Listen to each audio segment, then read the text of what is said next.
Us right now to weigh in is Congressman John Delaney of Maryland. Congressman Delaney, good to see you. Thanks so much for joining us. Thanks for having me. Did you vote on that bill? What's your take on the tax reform bill? I did not vote on it. Why? Well, I don't think it actually gets at the central issue that we're dealing with as a country right now.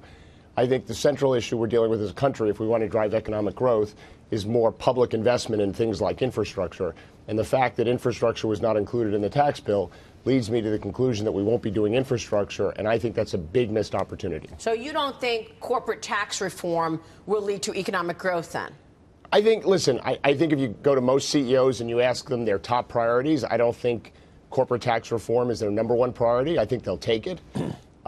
So I just don't think that's the central issue facing the economy right now. Which CEOs have said that to you? Because I actually hear the exact opposite. I'm just curious to which CEOs told you tax reform should not be a priority? I'm not saying it's not a priority. I just don't think it's their top priority. I think if you ask them, they'll say human capital is a bigger issue. So you think infrastructure is their top priority before tax reform? You asked why I didn't vote for the bill. You didn't ask what their top priorities. Gary Cohn at a meeting the other day asked a big audience, you know, how's your behavior going to change based on this tax bill? And I thought that was a pretty good indication of how CEOs are thinking about this bill. I think the problem with the economy right now, quite frankly, is that we don't have enough human capital investments and we don't have enough infrastructure investments. And I think doing large tax reform, which is a huge opportunity to actually pay for things like infrastructure, and not including infrastructure in that is an enormously kind of missed opportunity. Wait, that's the point. The reason that CEOs have been sitting on cash for the last decade is because of regulation and tax and high taxes. That's why you've got $4 trillion overseas.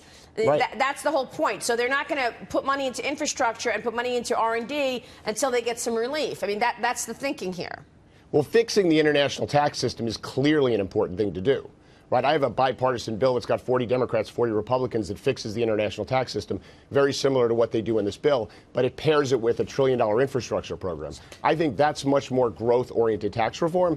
What they're really doing in this bill is pairing international tax reform with lowering rates across the board. I just don't think that's going to drive as much growth. I'd like to know where that money's going to come from for infrastructure. The Trump administration has infrastructure investment on its agenda. At that conference that you mentioned last week, that was actually a Wall Street Journal conference, and the CEA chairman, Hassett, said to me that's next on their agenda. Infrastructure investment is next on their agenda next year. So my question to you is, are you going to work with this administration on infrastructure? Are you committed to doing bipartisan work on increasing infrastructure investment with President Trump? Yes, I'm committed to that, but I don't think there'll be any way to pay for it. Right, because the only way to pay for infrastructure, almost definitionally, is part of tax reform. So if you do tax reform, and assuming you don't set aside some money for infrastructure, what they're not doing in this tax bill, how are they going to pay for infrastructure? They want to do public-private investment. Are you willing to work with him on public-private investment partnerships? Of course I'm willing to work with them on public-private investment partnerships, but if you do a pie chart of the infrastructure needs in this country, maybe 10% of them could be handled with public-private partnerships. So I just think that it's not genuine to say that they're actually going to do infrastructure if they don't do it as part of tax reform. And I asked Secretary Mnuchin this question. I said, how are you going to pay for tax reform? He said, we're going to pay for it with growth. I said, so you're going to dynamically score it? He said, yes. I said, you realize that's not allowed in the rules of the Congress of the United States. So that tells me they have no plans to actually pay for infrastructure, which is why I keep harping on this point. The fact that they didn't do infrastructure in this tax reform is a huge missed opportunity. Let me ask you about paying for infrastructure. The federal gas tax hasn't gone up for more than 20 years. Right. 93 was the last time it was raised. Right. And in fact, the Highway Trust Fund has had to take money for years from general revenue. So you have income taxpayers paying for people driving on our roads, essentially. Absolutely. So would you be in favor of raising the federal gas tax to pay for infrastructure? Yes, I would, but that should have been, again, done as part of this tax reform bill. No, but you could, but it's very hard for Democrats and Republicans to get behind raising a tax that is regressive. But listen, the gas tax is an imperfect way to fund infrastructure in the future because we all know gasoline utilization as a percentage of miles driven is going down, right? So there's going to have to be a longer-term fix beyond the gas tax. Am I in favor of raising the gas tax now? Absolutely. As you said, we haven't raised it until 1993. We should readjust it as if we had raised it to where it would have been with inflation, and then we should continue to index it up with inflation. We should clearly do that. but that it will still be an insufficient amount of funds relative to the infrastructure needs we have in this country, which people estimate to be about $3 trillion.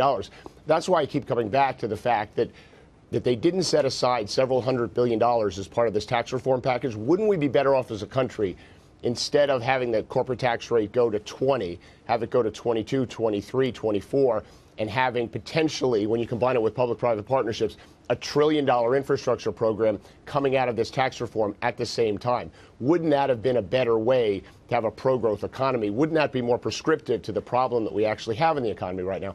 The premise of this tax bill is that the problem we have in this economy is a lack of private investment capital.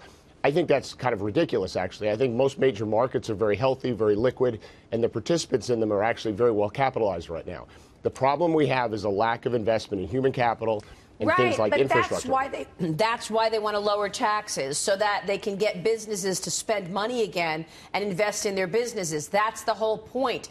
Businesses have been sitting on cash for 10 years, Congressman. You know that, and I know that. I know that, too, but think about it. What you just said, I'm not sure it makes a lot of sense, because you're saying they're not investing, yet they're sitting on huge piles of cash. I mean, clearly the international tax system has created a disincentive for companies to bring money back to the United States. That's a terrible system. It should be fixed. It's being addressed in this bill.